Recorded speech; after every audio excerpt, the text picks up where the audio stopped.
ఓం మహాగణాధిపతయే నమః. ఓం గురుభ్యో నమః. ఓం శ్రీమాత్రే నమః. పరమేశ్వర స్వరూపమైనటువంటి జ్యోతిష, వాస్తు మరియు ఇతర అనేకమైనటువంటి శాస్త్రములను మనకు అందించినటువంటి మహర్షులకి నమస్కారం. హయగ్రీవ హయగ్రీవ హయగ్రీవేతి యోవధేత్ తస్య నిస్సరతే వాణీ జహ్నుకన్యా ప్రవాహవత్. అరుణాం కరుణాతరంగితాక్షీం ధృతపాశాంకుశపుష్పబాణచాపాం అనిమాదిభిరావృతాం మయూకైః అహమిత్యేవ విభావయే భవానీం. శ్రీమాత్రే నమః. ప్రేక్షకులకి ఆ లలితాంబిక అమ్మవారి యొక్క అనుగ్రహం పరిపూర్ణంగా కలగాలని మనస్ఫూర్తిగా కోరుకుంటూ మనం ఈరోజు చెప్పుకోబోయే టాపిక్ ఏమిటంటే, కుంభరాశిలో శని వక్రగతిలో ఉంటూ మనకి అక్కడి నుంచి 6వ స్థానంలో కుజుడు ఎంటర్ అవుతూ, ప్రజెంట్ అయితే కుంభం నుంచి 5వ స్థానంలో శని ఉన్నాడు, కుజుడు ఉన్నాడు. తన శని వక్రించినందుకు తన యొక్క కాంబినేషన్, తన యొక్క దృష్టి 5-9 యాక్సెస్లో ఉంటూ, దాని తర్వాత అక్టోబర్ 20వ తేదీ నుంచి కుజుడు కర్కాటక రాశిలోకి వస్తాడు. అలా కర్కాటక రాశిలో నీచంలో ఉన్నప్పుడు కుజుడి మీద దృష్టి ఉన్నందుకు అసలు ద్వాదశ లగ్నాల వారు ఏ విషయాల పట్ల జాగ్రత్తగా ఉండాలి, ఏ విషయాల్లో బాగుంటుంది, మరియు అదేవిధంగా ఏ పరిహార మార్గం చేసుకోవాలి, ఈ యొక్క విషయాలు చెప్తుంది నేనైనప్పటికీ కూడా చెప్పేస్తుంది సాక్షాత్ లలిత అమ్మవారిగా భావిస్తూ ఒక్కొక్క లగ్నం గురించి, లగ్నం తెలియని వారి రాశి గురించి తెలుసుకుందాం. ధనుర్లగ్నము ధనుస్సు రాశి. ధనుస్సు వారికి కనుక చూసుకున్నట్లయితే ఇక్కడ ప్రధానంగా మీకు 3వ స్థానంలో ఉండేటువంటి శని, అష్టమ స్థానంలో ఉండేటువంటి కుజుడు 20 అక్టోబర్ నుంచి అష్టమ స్థానంలో కుజుడు వస్తున్నాడు. దానికి ముందు భాగ్యస్థానంలో మనకి సప్తమ స్థానంలో ఉంటాడు. సప్తమ స్థానంలో 20 అక్టోబర్ వరకు కొంచెం ఇష్టపడిన వారిని వివాహం చేసుకునే స్ట్రెస్ అనేది నడుస్తూ ఉంటుంది.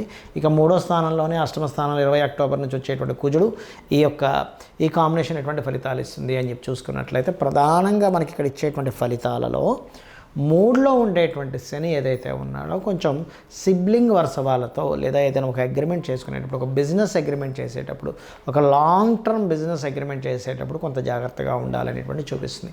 అదేవిధంగా అష్టమంలో కుజుడు ఎప్పుడు కూడా ఏంటంటే కొంచెం ప్రెగ్నెన్సీతో ఉండేటువంటి లేడీస్ ఆ యొక్క విషయాల్లో కొంత జాగ్రత్తగా ఉండాలి, వాహనాల మీద వెళ్ళేటప్పుడు కొంత జాగ్రత్త వహిస్తూ ఉండాలి అనేటువంటిది చాలా స్పష్టంగా ఈ గ్రహాల యొక్క స్థితిగతులు అనేటువంటివి చూపిస్తున్నాయి. మరి ఈ గ్రహస్థితి ఆ యొక్క విషయంలో ఇబ్బందిని ఇచ్చినప్పటికీ తర్వాత ఎటువంటి ఫలితాలు ఇస్తుంది అంటే, దాని తర్వాత సంతాన యోగం ఇస్తుంది. ఈ కాంబినేషన్ ఒక 5-6 నెలల తర్వాత ఇచ్చేటువంటి కాంబినేషన్స్ సంతాన యోగము. అదేవిధంగా కొన్ని అప్పటి వరకు మెతగ్గా మాట్లాడేటువంటి మీరు తెలియకుండా కాన్ఫిడెంట్గా మాట్లాడగలుగుతారు, ఎట్లాంటి సిచ్యువేషన్ అయినా ఎదుర్కోగలను అనేటువంటి దీంట్లో ఉంటుంటారు. అదేవిధంగా స్ట్రెంత్ అవుతారు, బాడీ బిల్డింగ్ కానివ్వండి, ఫిజికల్గా కానీ మెంటల్గా కానీ చాలా స్ట్రెంత్ అవ్వడం జరుగుతూ ఉంటుంది. గతంలో ఉన్నటువంటి అన్నదమ్ముల మధ్యన ఉండేటువంటి ఏవైతే ఘర్షణలు, గొడవలు ఉన్నాయో అవన్నీ కూడా చాలా మటుకు క్లియర్ అవ్వడం జరుగుతుంది ఈ కాంబినేషన్ వల్ల. అయితే ఈ నడిచినటువంటి ఒక 5-6 నెలలు మరి ఈ కాంబినేషన్ ఉంది కదండి, దీన్ని మనం ఎట్లా హ్యాండిల్ చేసుకోవాలి అంటే, ఒకటే గుర్తుపెట్టుకోండి, మీరు గోవులకి క్యారెట్స్, బెల్లము తినిపించండి. మరియు మీరు ఏం చేస్తారంటే, కాలభైరవ అష్టకాన్ని రోజు వినండి, చదివినా పర్లేదు కానీ వినండి.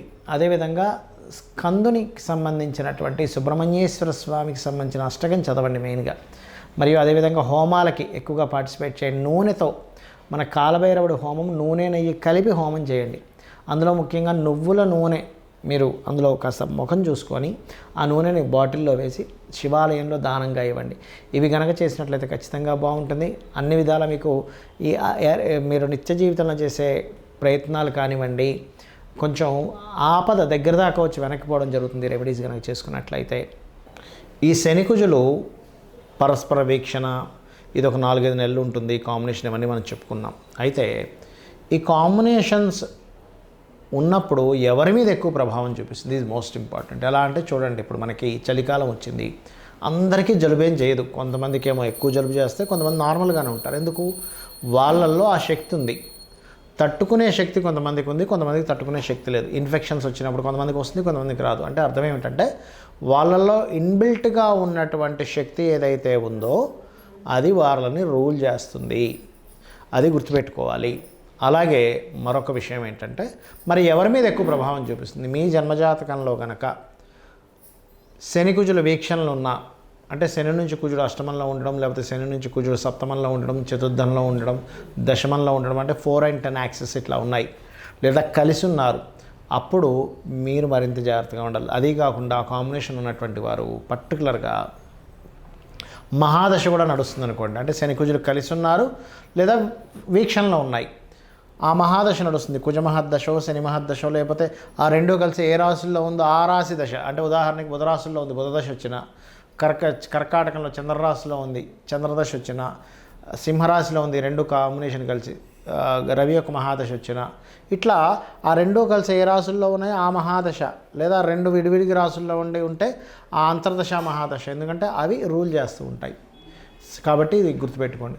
మరి కొంతమందికి ఏమండి మాకు రాశి తెలియదు, నక్షత్రం తెలియదు, లగ్నం తెలియదు, మేము ఏం చేయాలని అడుగుతూ ఉంటారు.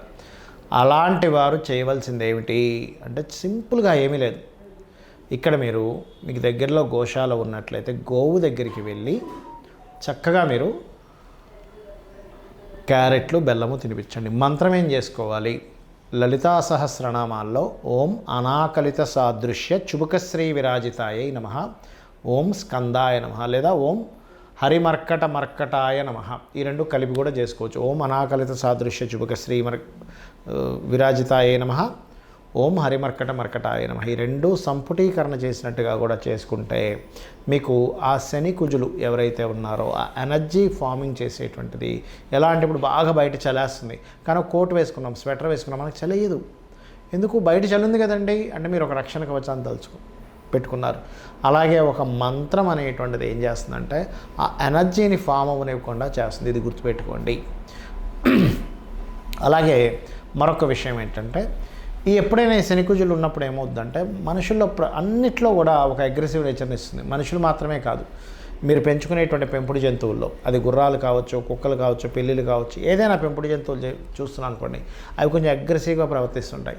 అలాంటప్పుడు మనం చూడండి కొన్నిసార్లు చూస్తుంటాం, ఓ పిల్లవాడు ఎవరో వెళ్తుంటే కుక్కలేవో వెంటబడ్డాయని, ఇట్లాంటివి. అంటే ఏమిటి? చిన్నపిల్లల్ని ఎక్కడికైనా పంపించేటప్పుడు పెద్దవాళ్ళకంటే ప్రాబ్లం లేదు, అక్కడ కాస్త ఈ జంతువులు ఉన్నాయి, ఈ రోడ్డు మీద ఉండేటువంటి కొన్ని ఉంటుంటాయి. ఒక్కోసారి ఆవు వచ్చే ఉన్న పొడి చేస్తుంటాయి, ఎద్దు వచ్చే ఉన్న పొడి వస్తుంది, లేనట్లేదు కుక్కలు వచ్చేవి చేస్తుంటాయి. ఒక్కోసారి కొన్ని ఊర్లలో కొన్ని చింపాంజీలు, కోతులు లాంటివి వచ్చే వాళ్ళలో చేస్తూ ఉంటాయి. అంటే ఏమిటి? జీవజాతిలో ఆ కాంబినేషన్ అనేటువంటిది ఒక అగ్రెసివ్ నేచర్ని క్రియేట్ చేస్తుంది. మనుషుల్లో ఒక అగ్రెసివ్ నేచర్ని క్రియేట్ చేస్తుంటుంది. చిన్న విషయాలకే గొడవలు పెట్టేసుకుంటూ ఉంటారు. మళ్ళీ ఏదో యుద్ధ వాతావరణంలోకి వెళ్ళిపోతూ ఉంటుంది. యుద్ధం వద్దనుకుంటేనే మళ్ళీ యుద్ధం చేస్తూ ఉంటుంటారు.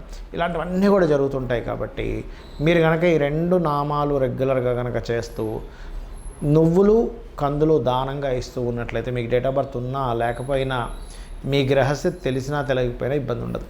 అయితే ఇక్కడ ముఖ్యంగా గోచార గ్రహం యొక్క ప్రభావం కొంతే ఉంటుంది. మీకు ముఖ్యంగా మీ జన్మజాతకంలో లగ్నం ఎలా ఉంది, మీ స్థితి తెలుస్తుంది. మీ ధనాధిపతి ఎలా ఉన్నాడు, మీరు ఏ రంగంలోకి వెళ్తే ధనం సంపాదిస్తారో తెలుస్తుంది. మీ సిబ్లింగ్ కారకుడు ఎలా ఉన్నాడు, మీకు సహకరించే వాళ్ళు ఎవరెవరో తెలుస్తుంది. మీ చతుర్థాధిపతి ఎలా ఉన్నాడు, మీరు గృహం ఎప్పుడు ఎక్కడ ఎలా కొనుక్కోవాలి, ఎందులో బాగుంటుంది ఎందులో బాగాదు అనే విషయం తెలుస్తుంది. అదేవిధంగా మీ సంతానము, మీరు పూర్వజన్మలో చేసినటువంటి కర్మ, వివాహ జీవితము, ఆల్ ఆఫ్ సడన్గా ఎప్పుడు మార్పులు వస్తున్నాయి. ఏ ఉద్యోగంలో వెళ్తే మీరు సెటిల్ అవుతారు, ఏ వ్యాపారం చేస్తే బాగుంటుంది, మీకు ఇన్వెస్ట్మెంట్స్ ఎప్పుడు చేయాలి, విదేశాలకు వెళ్ళాలా వద్దా, ఎక్కడ టర్నింగ్ పాయింట్ ఉంది, ఎక్కడ మీరు లక్కీ నెంబర్స్ని ఎలా ఎంచుకోవాలి, ఇవన్నీ కూడా మీ జన్మజాతకంలో ఉంటాయి. అంటే మీ జన్మజాతకం 90% to 80 to 90% రూల్ చేస్తే ఒక 10 to 20% గోచారం రూల్ చేస్తూ ఉంటుంది. అంటే గోచారంలో ఈ కండిషన్ ఉంది కాబట్టి మీ జన్మజాతకంలో కూడా ఆ కండిషన్ సంబంధించి నడుస్తున్నప్పుడు మీరు జాగ్రత్త చూసుకోవాలి.